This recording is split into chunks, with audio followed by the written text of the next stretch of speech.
Welcome back. The next job I want to do is put our sleeper cum tie bar in, which is in this position here. Just slide it underneath, that's it. Now you might notice that I'm using rather a large sleeper, a bit oversized, and that is because I'm not sure which side I'm going to operate this turnout from. So I'm just going to put in a nice big sleeper and trim off the side I don't need, and give me plenty of time to space to mess about on the side that I do need. So I'm not going to leave myself short. Okay, so first thing I want to do is centre the sleeper and roundabout level, okay, with one of my pivots. I'm just going to mark it, my sleeper. It's a black mark on a black sleeper, but you can still see it. I'll not mess about showing it to the camera. And then what I'm going to do is I'm going to drill a 2mm hole through where I've marked. Okay, get that out of the way. So continuing, I hope you've got as clear a view as this as I can manage to get it right under the camera. So I've drilled my hole in my sleeper there, okay, and I've cut out the template in this area here so that I can work and get round. So what I'm going to do is I'll slide my sleeper in. There he goes, and then I'm just going to lift it up onto the one into the sleeper where I've got it drilled. A little bit finicky this. Just be a little bit of a wrestling match. Come into here. Try and just get him on. I've not oversized the hole. I've just put it at 2mm. So just so it's slightly there he is. Come on, up you go. Up you go, come on. It's getting stuck on the sleeper. How's that happening? Oh no, just got enough clearance there. Come on. Up you go, bit of a wiggle. That's it. Up he goes. Right, okay. So there we are. I've got the sleeper and it's a bit diagonal, but oh well, never mind, what a shame. So what I want to do now, I want to clip this rail right up so I know it's up tight. Yep, okay, so I've clipped that one so it's nice and tight to the turnout rail. Now I want to move my switch rail on the turnout side, okay, the turnout switch rail in to give me a gap twixt, okay, the turnout there.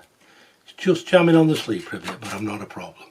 Now, the flange wear gap on gauge or gill fine should be 2mm. On the wrong side of the gauge there, 2 secs. Just put the flange wear gap in the middle. Thank you. So that should be 2mm on gauge or gill fine scale. So we want, but the other gauge or dimension that we need on all gauge gill fine scale, it says the flangeway entry should be 4mm, so twice as much as the flangeway gap at 2mm. Now I think if I put my gauge in, I just hope you can see it. I'm just going to try and slide him in to the flangeway gap entry. Okay, can you see that there? Yeah, okay, that's quite a big gap really, that's quite a big gap, so I would say be careful you don't make it any more than that. Yeah, okay, because that is a nice tidy entrance flange, there's no question about that. Okay, so you just need to be careful you don't make it any more than that. So what I'm going to do now is I'm just going to maintain that gap. If you like, I'll put the end of my file in.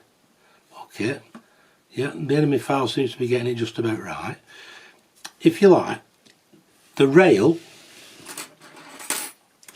okay, the end of the point blade, yeah, okay, is just covering those rivets, those bolts on the top of the slide shoot, the ones that we cropped off, but we can still see them. And I would say, as long as you're above 2mm, 2.5mm, let's say, and below 4mm, you'll have a good enough flangeway entry at fine scale, okay, because there's a few compromises in gauge or fine scale to allow sort of the finer, coarse scale stock to roll through it.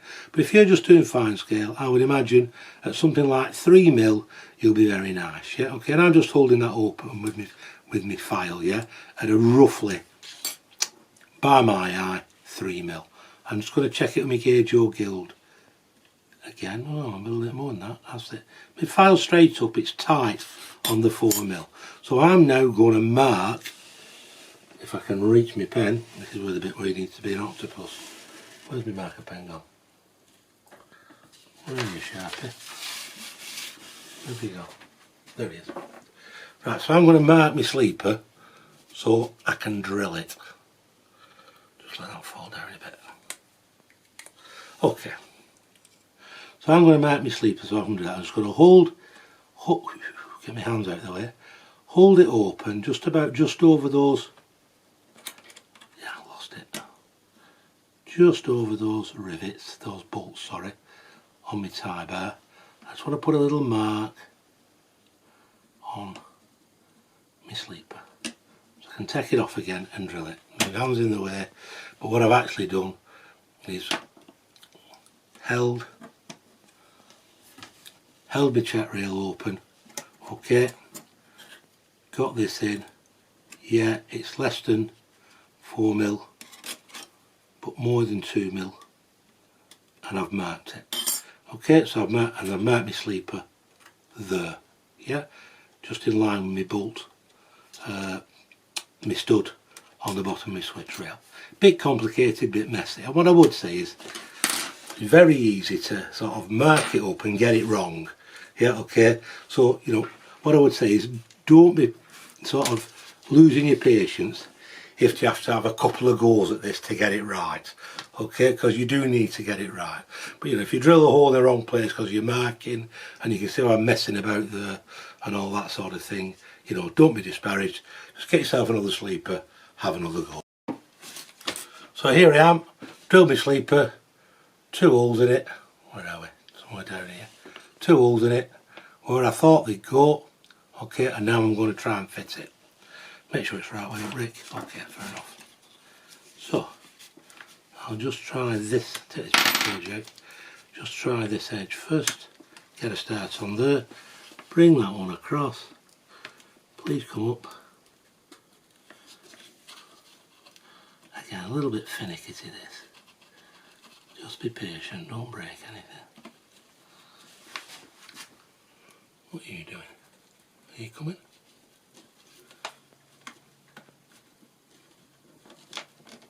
That one up, that one's going up, try and press that one through, come on,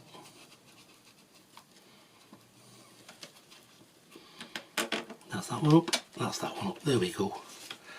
Okay, right, that's my sleeper in, and that will be then now operating my point blades. Okay, and I'm going to check it. Okay, and it's a lot more than 4mm, a lot more. Okay, so I've drilled it too much.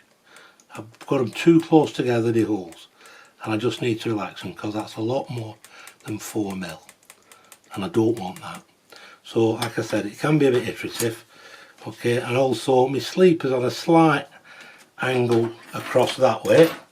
Okay, so I'm going to take it out, and what I'll do is I'll re-drill.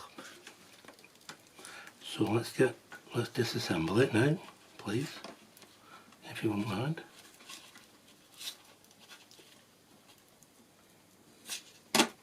There we go. Right, okay. So I reckon that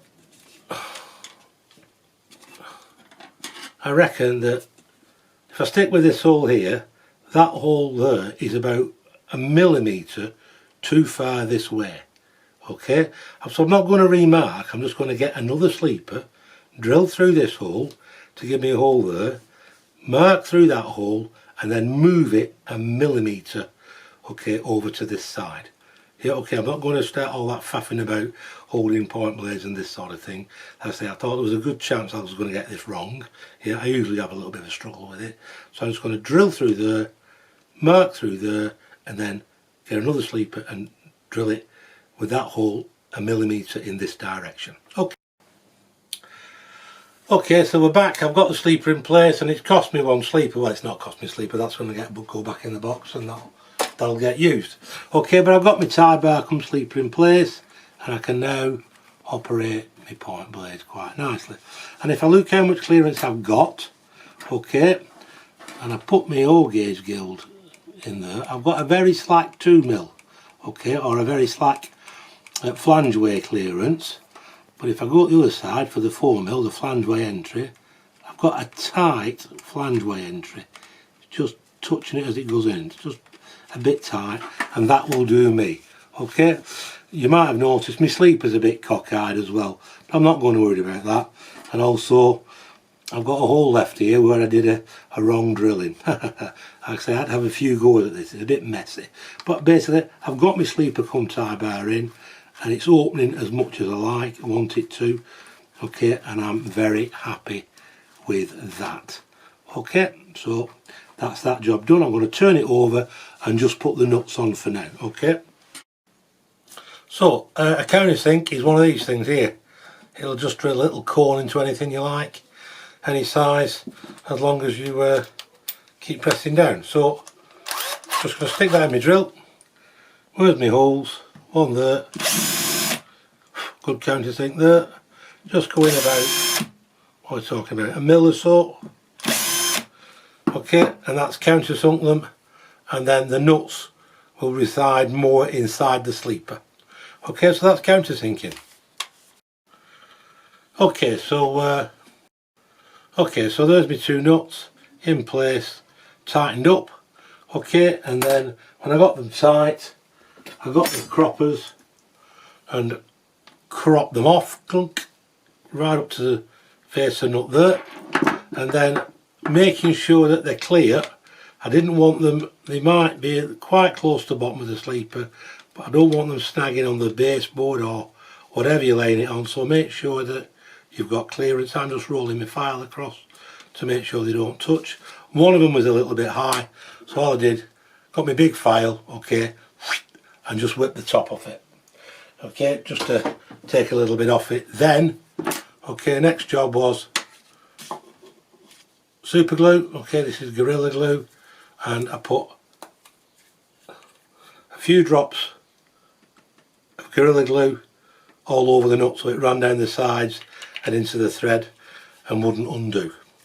Okay, because we don't want that undoing when we've got it in position, because you can't get at it. Okay, so we're back right ways up with our template, and there's our switch blades operating nicely. With a little problem that I'd like to allude to at this point that you might find you have between your point blades, and that is loss of gauge. Okay, so if I now just pull it that way, okay, so the switch is now switched to go down the main. Okay, I can see that between the edge of the point blade I'm losing a bit of gauge. Okay, it won't go in at 90 degrees, it's about 5 degrees off. Okay, I'll try the other side. Okay, so it's going up the turnout road now, and again I've got a little bit more loss of gauge. It's perhaps a bit more on that side, a bit more here, maybe about the same. Okay, so I've got a loss of gauge. Now, betwixt these running rails in O gauge fine, you've got 32mm, and that gives you, between the wheel flanges, about 1mm of slop on either side. So, you know, your stock will move in the range of 2mm from side to side in normal running. Now, if we're going straight ahead, okay, and we're not thinking about individual axles here, we're thinking about locomotives with long coupled wheelbases, because they're the problem children. Okay, something that's a bogied carriage or something with a shortish wheelbase, that's not going to be a problem. Okay, but as we run through the main and we go straight ahead, a loss of gauge will not bother us. Okay, it will give us a problem, okay, when we go up the turnout, because the locomotive, if we were talking about an 8 coupled locomotive, needs to use that millimetre either way slack in the gauge to get round the curve to give it the clearance. So a loss of gauge, okay, at your points can start dragging your longer wheelbase rolling stock off, certainly if they're 8 coupled and 10 coupled and that sort of thing. So this might prove to be a little bit of a problem. As regards me here and now, okay, I don't think I've got much of a loss of gauge at all, and I wouldn't normally do this, but what you can do is something called putting a joggle in the rail, okay, and that is to say what we're going to do is we're going to deflect this rail slightly farther in, okay, so the turnout rail tucks behind the gauge here, just by putting a deflection. I'm exaggerating it here. I'm going to deflect the rail that way, but only slightly, because remember we're only talking about, don't think we're talking about half a mil, okay, so I'm going to put a joggle in, yeah, okay, and I'm going to show you how you just put a joggle. You can actually, yeah, okay, you can do this once the piece of track is in place. So on that straight section there, just immediately before, I'm going to grab that with my long nose pliers, okay, and then the straight section immediately in front of it, I'm going to grab that with my other pliers, yeah, okay, so there's my other pliers in place, there's my long nose pliers in place, yeah, okay. Now my pliers here at the very end, I'm going to get a sharp grip on the rail as tight as I can, bring my long noses in behind them, and just before the point blade I'm going to put a twist, that way of deflection, in my stock rail. Just twist it. Not want much, a bit more than that please. Okay, what have we got? Have we got a joggle there? No, that's not coming. Let's try again.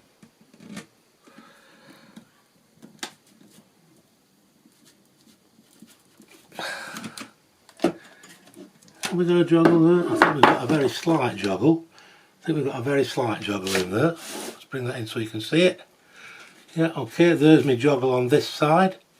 Yeah, I've just deflected the rail in a little bit. Let's get the track gauges, see if we've improved things.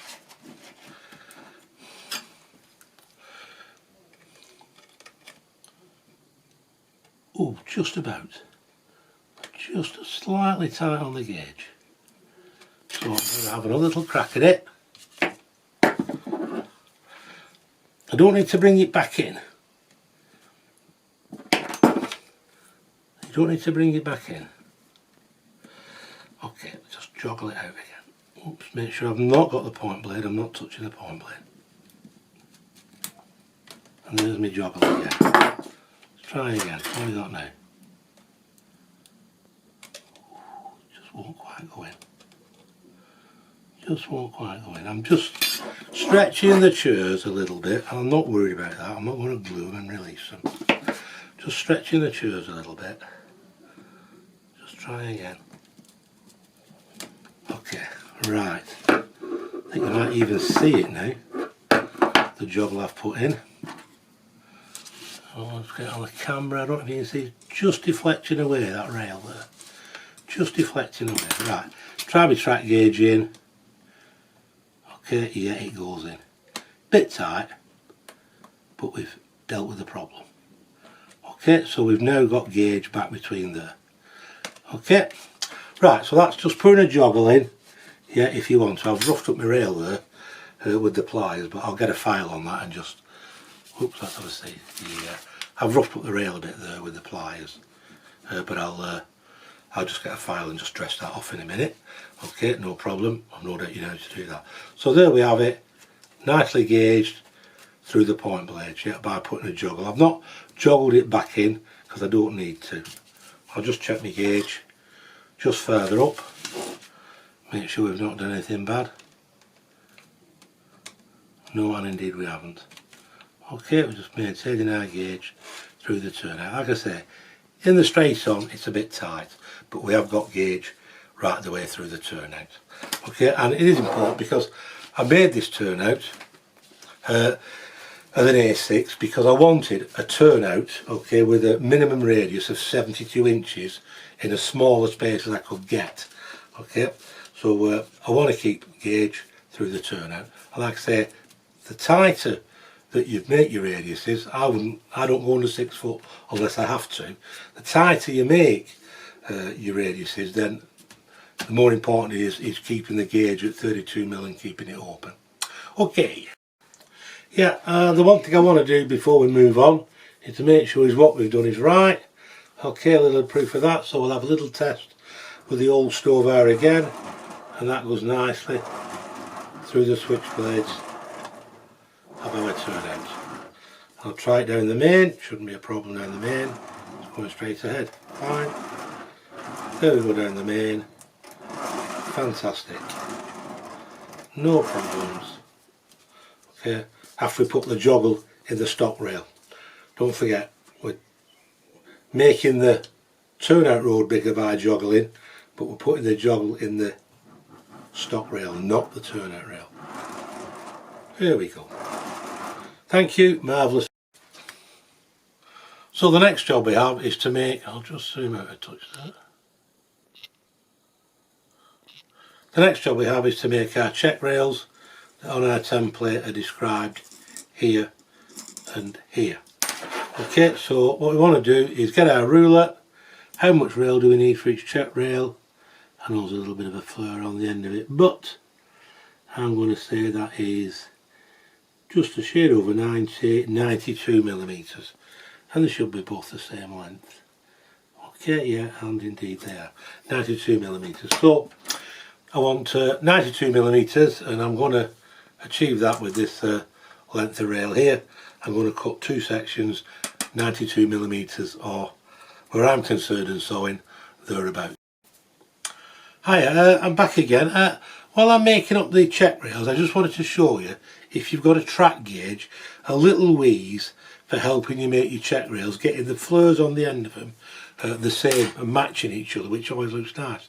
I'm using the 1 in 8 crossing V line here. There's the centre line, there's my 1 in 8, and I've marked across it a line with my marker just about 9mm in, which is the durable pliers that I used before when we were making the ring rails, and I've just slide it in to the slot, put the end of the rail up to the line, and using my thumb, yeah, okay, if your thumbs are a bit weak, you've not got a great deal of strength in your fingers, you might use a pair of pliers, just bend it round so that you can sight, just a minute, let me get this right so I can put it like that for you, there we go.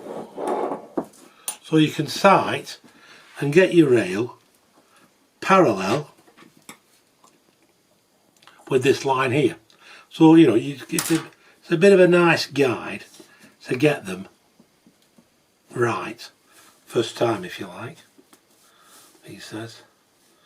Yeah, so I can sight up there now, and I can see that rail is in line with that slot. Just sighting it up, nice and easy, and I'll do the other side, do the other end. Yeah, in the jaw, up to my mark, just use my pointer, put my rail in, up to my mark, and then just up to my mark, there she is. Then hold it down and I just and sight it so that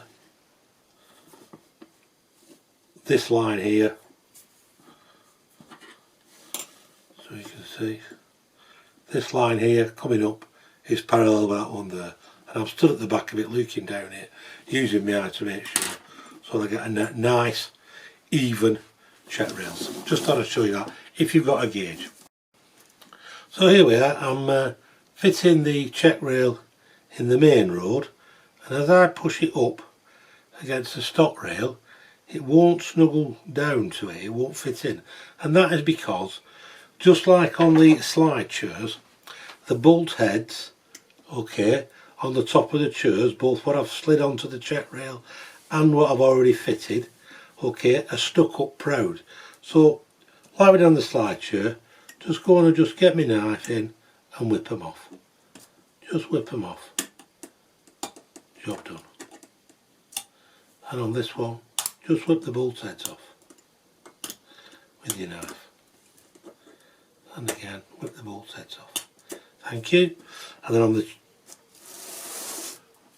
chair that I'm fitting, or the chairs that I'm fitting here. Okay, the bolt heads on the inside again. Just going to whip them off with my knife. Just knock the top of the heads off, and then we should get a fit. Let's have a see how we've gone on.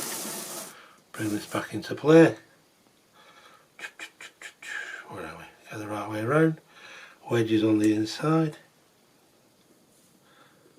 Get my chairs in place, that's it, right. So I get it right up to the rail now.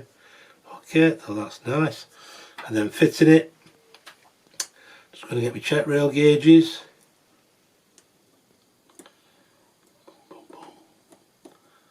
Put them in place. A bit tight on that gauge, just make sure I've got my check rail in position over the template where I want it. Got gauge there. And this is my one with a flat on again, comes in useful when we're working around that V crossing nose. Just find the flat, get it into the check rail, that's it. Okay, let's move it up a bit. It's right where I'm going to glue. That'll be alright there. Okay, so I can just move my chairs now into the correct position and glue them in. Okay, so I've got two full chairs on my check rail and my ends but nice and similar all over the place, which is nice and neat. Okay, so glue brush and glue and drench them again into position.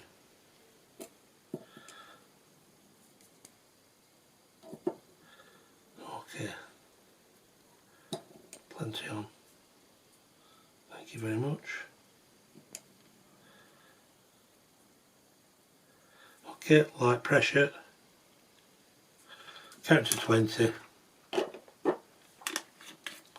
some point, and that'll glue them in place. So what I'll do now is I'll fit the other check rail, and I'll also complete using the half chairs like we've done in other situations to supplement the chairs we've missed out and where we've used a full chair and that sort of thing. Yeah, so I'm just going to chop some chairs up now, finish off fitting this, and then I'll fit the one on the other side exactly the same way I've done this one. Okay, all stuff you've done before. So here we are, I've just finished fitting that check rail in the turnout road there, just glued it all down, put my half chairs on where I can't get a full chair. Okay, put wedges and everything. And the other thing I did, I'll just remove these gauges, a job that's been hanging over me to do for a bit, and that is I've just put chairs just on the inside of the wing rail where it bends. I never put any on.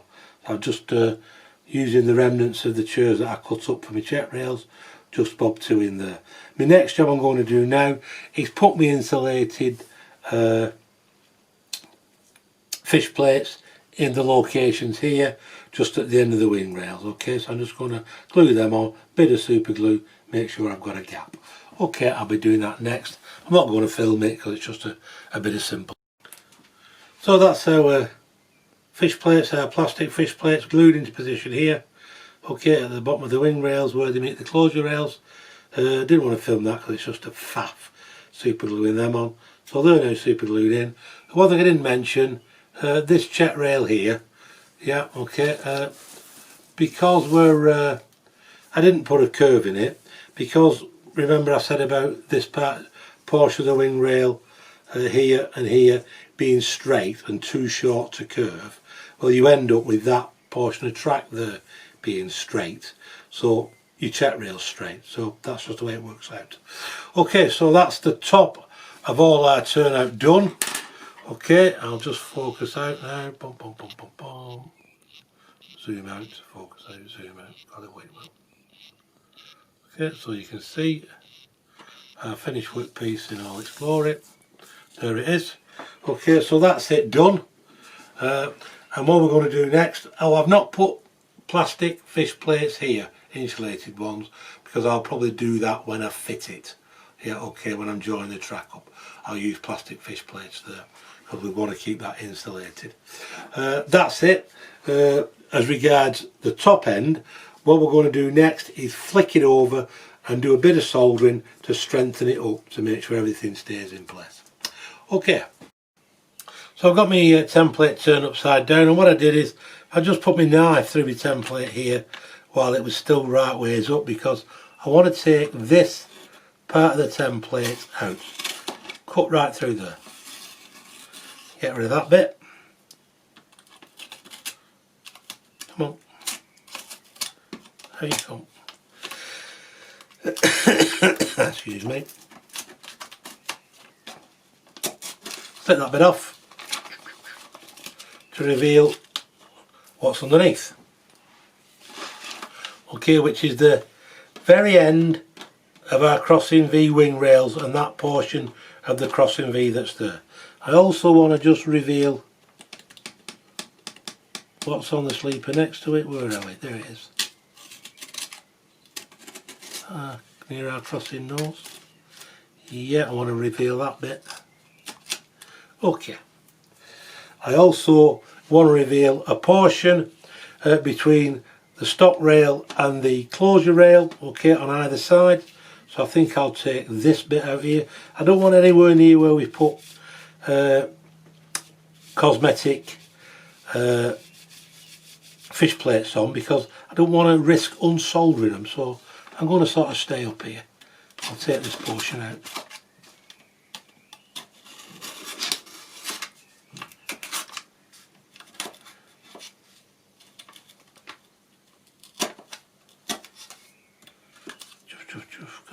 Come on, wherever you are. Lovely. Please, lovely, thank you. Okay, and then I'm also going to take out a portion that is in the centre of the check rails. Take the whole lot out. Doesn't matter. There we go. Thank you, get rid of that. And get rid of that. Now,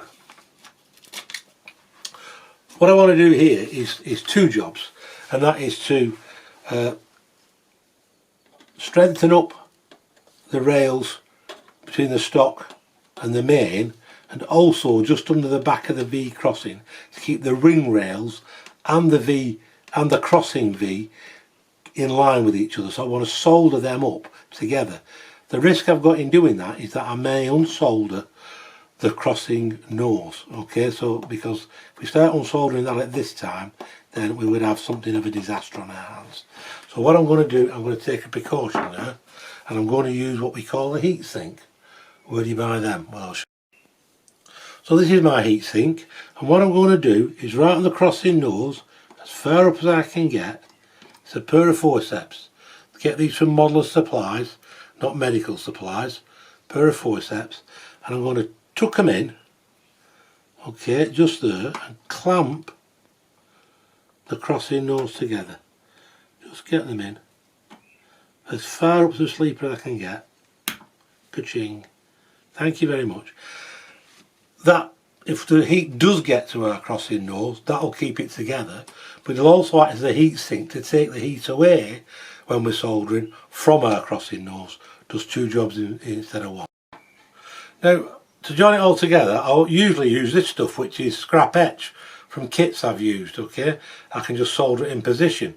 But I realise you may not be building brass kits, so we can't use scrap etch. Then I was thinking about using brass rod, but of course, you know, brass rod, why go and buy that? So I thought, what can we use? And I came up with mains cable. What we can do is, we can go down the hardware shop, like I've just done, and buy a metre of mains cable, okay, but it's the stuff they use on the ring main, okay, not for wiring plugs up, it's the heavy duty stuff. I'll just run my knife down it to split it apart, get my pliers on it, come on, let's be having it, okay, thank you very much, and inside there we find the earth core, carries the earth, because the live and the neutral have insulation around them, and that might come in for another day. And all I'm going to do is strip the earth out of it, okay, to give us some copper wire to work with. I'm not saying it's very high grade copper, certainly not, but it gives us some wire, copper wire, okay, like so, copper wire that we can use to piece our turnout together with, okay, with solder. And doing that we can make it a bit more substantial structurally, and also make it conduct electricity where we want it around the place. Okay, so I'm going to make up some little bridging pieces and I'll be back in a second. So once again I've made an error. I've soldered these bridging pieces in, and I was thinking the camera was turned on and recording, and indeed it wasn't, so I've done it without you, unfortunately. But I can still show you what I've done. I've taken a piece of wire and bent it to an L, like that, yeah, okay, and then I've laid it in, got my soldering iron hot, cleaned it all up, and then laid it in there, okay, and zoomp, 1, 2, and out, okay, no longer than 2 seconds in there with the soldering iron, make sure it's hot, yeah, zoomp, solder that, solder the outer wing rail, and then one last time, bzz, just on one leg, solder one leg of the V crossing, because once you've got one part of the V crossing, sorry, the crossing V, you've got it all, and that joins this section up electrically. And then all I've done then is got my cutters, okay, in there and trimmed it off, okay, either side with my cutters. Yeah, okay, so that's that soldering. Do not linger with the soldering iron. You know, as soon as you touch it with your soldering iron, count to 2 in your head, and if it's not soldered by 2, come out. It will be. You put plenty of solder on the end of your iron, you just warming them up instantaneously, and bosh, on it goes. Right, next piece, okay, which is this piece where the very nose of the crossing V requires supporting. Again, same technique, just bent it to an L, so I could hold it in, not on my bare fingers of course, yeah, okay, not my bare fingers, and then again, not touching the crossing V this time, because you're directly under the bit you've soldered, and you could easily unsolder it, which I say would be a disaster at this time.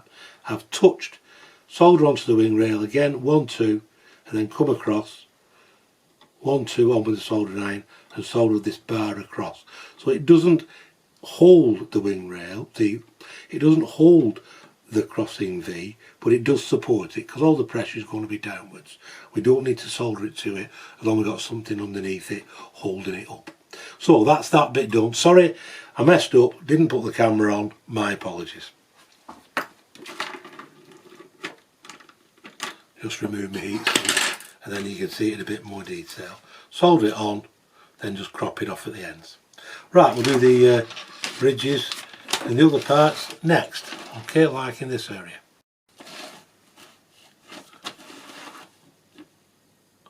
So what I'm going to do now is solder up underneath the check rails to ensure that they don't move backwards and forwards, because they've only got a few chairs around them, and they can be inclined to move about a bit because of that.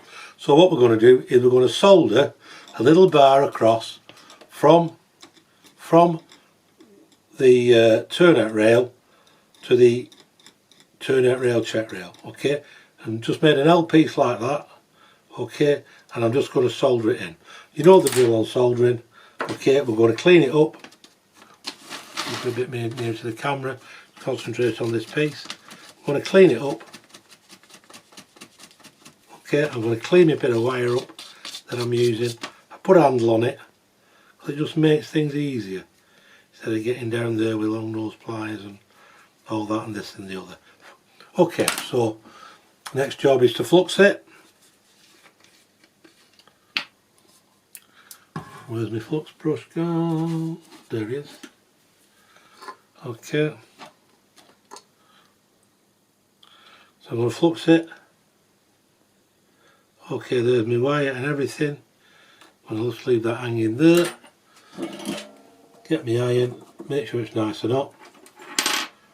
Melt a nice big lump of solder on the end of it. Yeah, this iron's hot. Because we know it does get hot. Okay, let's pick this up. Where have it? So you can see. Yeah, okay, so I'm in there now. Oh, wrong one. So you can see. Okay, and I'm in there now with the iron. Loads of solder on the tip, I don't care. Just run it across. Haha, bit my fingers then. Clever. Try again.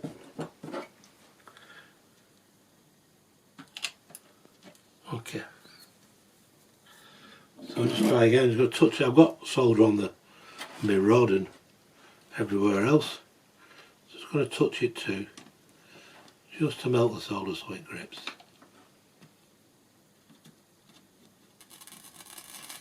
Still a bit of flux left on it. Okay, we got a grip there.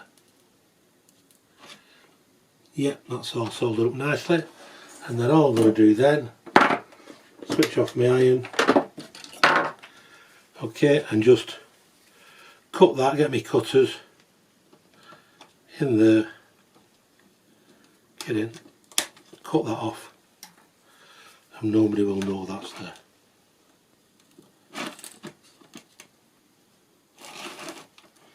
Trim that off. And that's what I did. Okay. What I did over here, the very same thing, but I kept that heat sink on the crossing V, so it's not full solder it. No dangerous solder or anything there. Okay, so no problem. Right, further down, self-same job again. Okay, we're going to solder the closure rail and switch rail as it is, it's all one piece. It's got electrical conductivity right the way around its length because it's unbroken, and we're going to solder that again to the turnout rail on the turnout side, so that everything on this side is one polarity, everything on that side is another polarity. Okay, so same job again. So I'm going to solder this bridging piece in here, which will take current from our turnout rail to the switch rail come closure rail.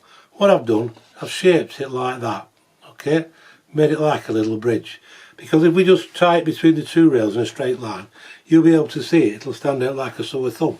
Like I say, you know, if we can get it to look better our track, then we should do.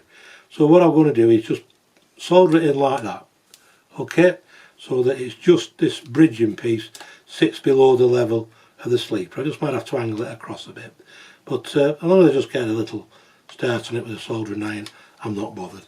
So same again, soldering again. Let's plug the iron in, that can warm up while we're waiting here. So you can see, that's it, okay, in the middle, get it towards me, there you go. So as you can see, clean the rail up, thank you. Okay, and then the bridging piece that we're going to use, clean that up, because if it's not shiny, you ain't going to solder, always clean it. Everything nice and clean. Okay, make sure it's all nice and clean. Get my fluxing brush, okay, and nobody's going to see this soldering that you do, so don't get too hung up about it. So this will sort of keep the two rails in relation with each other and also provide the electrical circuit that we want. Two jobs in one. Okay, so let's see what my iron's like. There's my solder.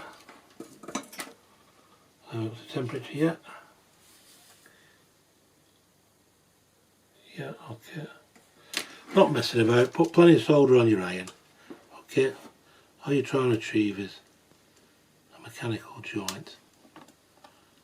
Yeah. So let's got that.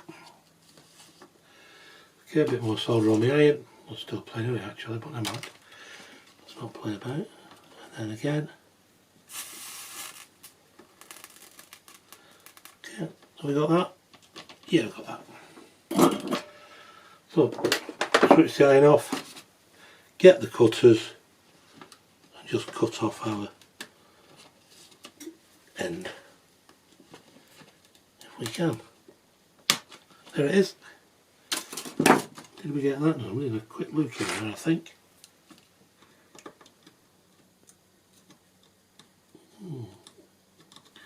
Just going to have another little touch with that.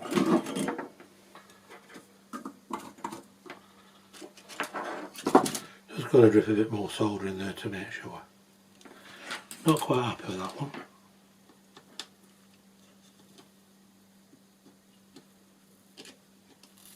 Now I can see a constant bridge of solder between the copper wire and the rail, so we're all good there. I'll just get some long nose pliers, see if I can pull him off. No, we're alright, we're all good there. So that's our bridging, and I will do the self same thing, okay, the other side of the turnout to bridge the rails here, okay, adjacent to where we've just done, okay, and again, bring it into picture, and again here on the other side to bring the check rails together, okay, and to make sure they stay in place.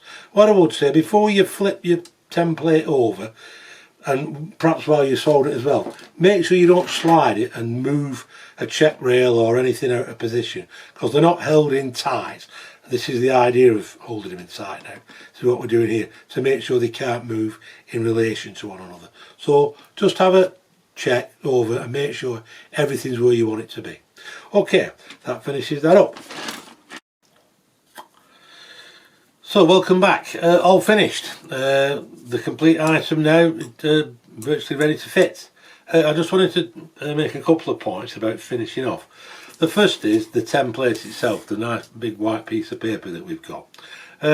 If you can live with that and lay it on top of it, because you're going to ballast over and disguise it, all well and good. You might trim it down a bit with your scissors.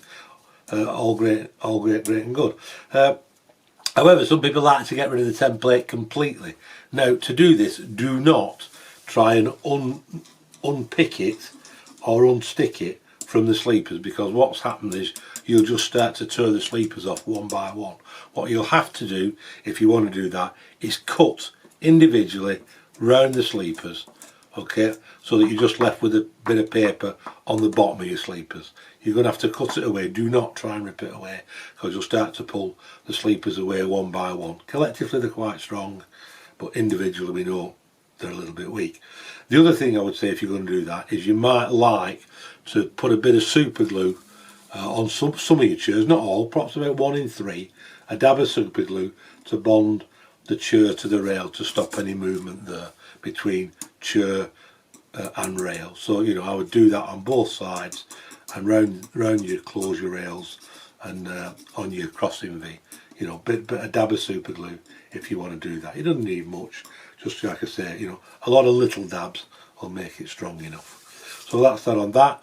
Regards pinning them down on the baseboard, I think you saw this on the video when we were constructing it. It's a little bit weak in this area here.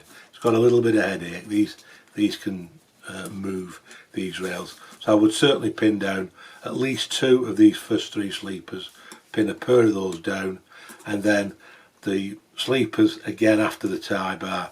Of the 3 of those sleepers, I would pin 2 of those down also, just to stiffen the throat up. And then after that, if you're pinning down, I don't know, every 5th, 6th sleeper, no problem.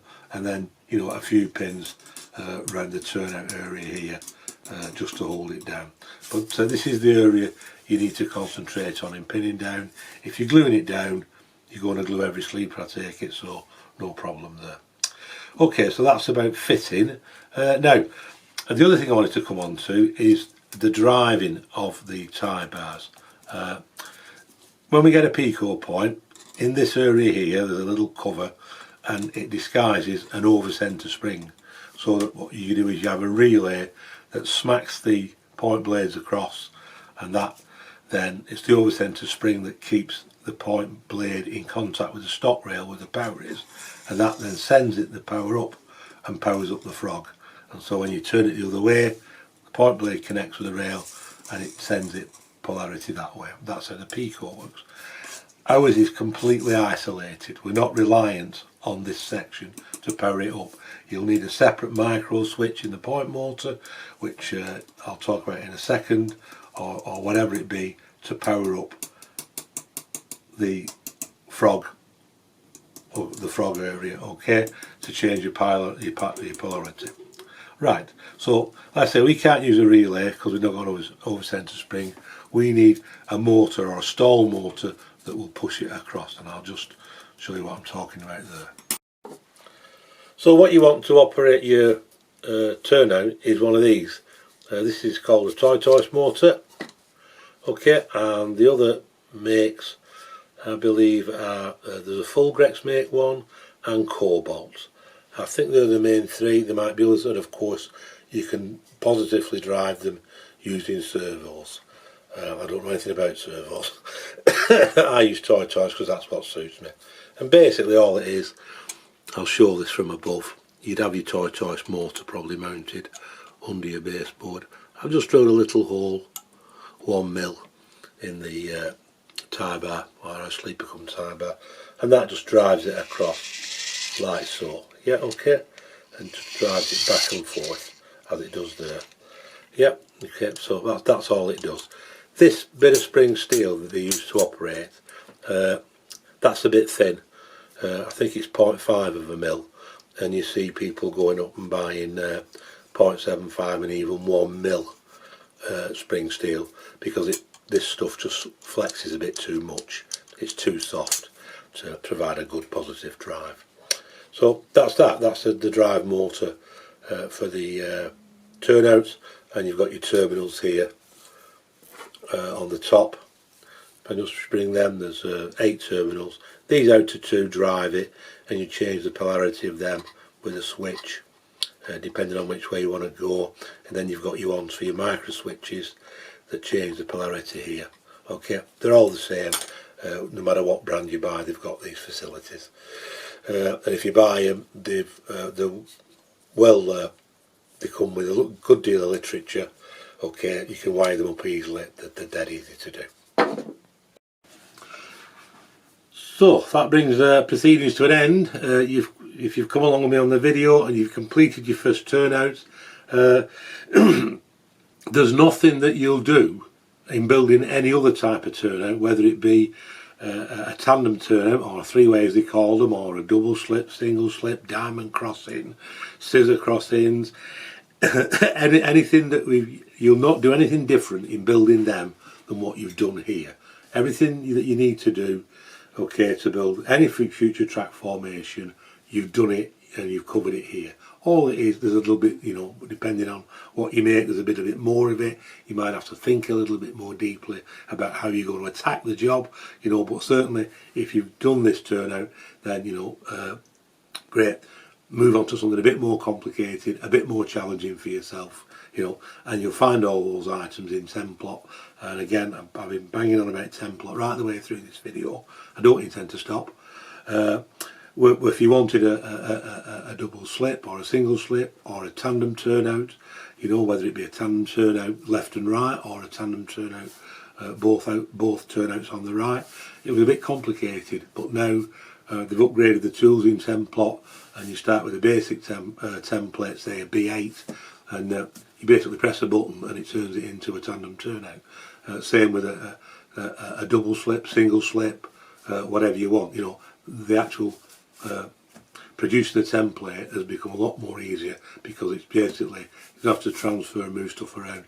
You just press a button and the software goes off and does it for you, and you end up with basically what you want in front of you. Okay, so that's the end of the video, and hope you've enjoyed it. A new challenge for me making the video. but now, as we end the video, it's time for tea, and that's what I'm going to do. Cheers.